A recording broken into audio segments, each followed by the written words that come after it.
Back home, there was a flurry of legislation passed during the final sitting week of the year in Canberra, but one bill that quietly vanished from the Parliament's agenda was Labor's push to reform freedom of information laws.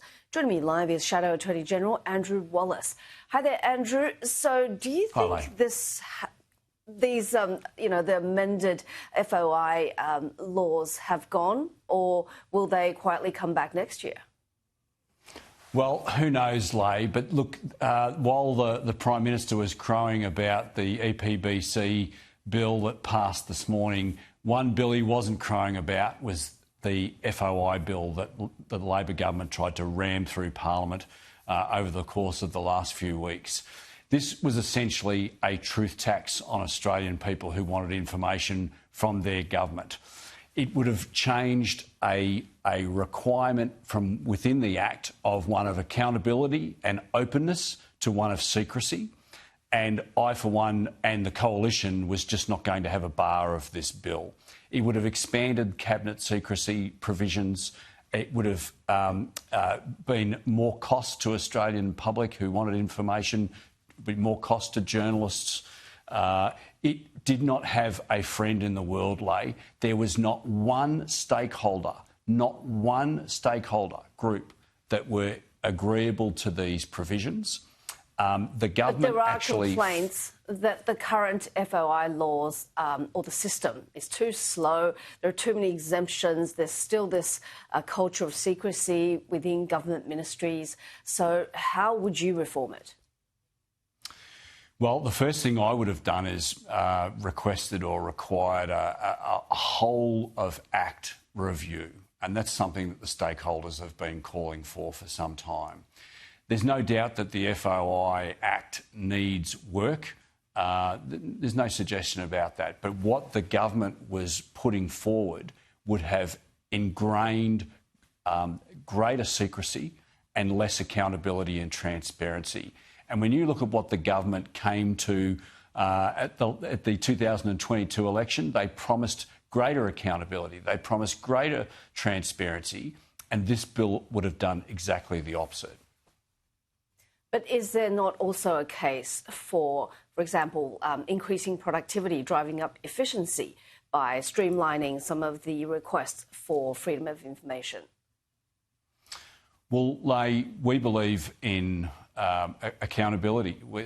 Our Westminster democracy requires that the government be accountable to the people. What this bill would have done is enabled the government to have been able to put arbitrary limits on, well, we're not going to provide you with that information because we think it's going to take more than 40 hours to prepare the material. All these sorts of crazy ideas that didn't have any support from any stakeholders apart from the government itself. And that's why the government didn't push it through, ultimately through the Senate this week, because they knew that they weren't going to get it through the Senate. And look, whether it comes up again next year or what, I don't know. But we'll be up for the fight if it tries to do it if in its current guise, because this bill was an absolute dog. And you can't make a silk purse out of a sow's ear. It was fundamentally flawed from virtually from the first provision to the last. Right now, I think journalists really use this Freedom of Information Act a lot. But for the average Australian, can you tell us why they should care about reforms or lack of them? Well, you know, that's a really good question, Leigh, and it's not just parliamentarians that use the FOI bill, or the FOI Act. It's not just journalists. It's also community groups.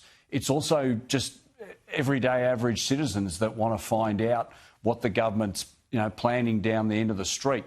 It's really important that a government has transparency and that it's not afraid to be able to provide information, sometimes information about the individual themselves that the government holds. FOI is not just for journalists or MPs, Leigh, it's for community groups that want to hold, say, the Environment Department to account. It's for businesses that might want to hold the Defence Department to account when they were unsuccessful in a tender. Any government decisions that are made, I think it's really important that public servants are able to justify those decisions. And this bill, these amendments to the FOI Act would have drastically changed the way that the government could operate, and it would drastically change the information that the government could provide. And we just think, Andrew, along with every other stakeholder in the country, about the other two major pieces of news out of Canberra this week. One is the passing of the environment laws, the reformed ones, and also Barnaby Joyce quitting the National Party. For the first piece of news, how do you feel about, different stakeholders talking up or down, criticising, some praising the Act? And also for Barnaby Joyce, what does this mean for the direction of the Nationals? Well, I'll take the EPBC one first, Leigh, and that, look, we once again, we tried to negotiate with the government in good faith on this. We've been trying to negotiate. Angie Bell, our spokesperson, has done a terrific job to date, and I'm sure she will in the future. But ultimately, I think what this week demonstrated is that the government was playing the Greens off against the coalition. It's very, very clear that industry, where jobs are created, industry is disappointed by the outcomes because the coalition believes, as does in many industries, that this reforms will cost jobs. It'll drive up inflation and it'll have a very chilling effect on investment in this country. Our energy bills will cost more as a result of this because it's going to be harder to get gas into the market. And this is at a time when Australians are doing it tough like never before. The government should be doing everything it can to make people's costs lower rather than driving them up. And Barnaby Joyce? Look, I've been a friend of Barnaby's for nearly 10 years. I'm really sad to see Barnaby leave the National Party. I'm a member of the Liberal Party, the Liberal National Party. It pains me to see Barnaby go. I think when you are a member of Parliament, you sign a compact with your electorate, with the people that supported you to get there in the first place. You sign a compact to represent them for the party that you belong to. And unfortunately, I think Barnaby's walked away from that, and I think that is not good for anybody. Do you think the criticism that he just wants to be captain and I guess the inference is that he's not such a good sport, do you think that's fair?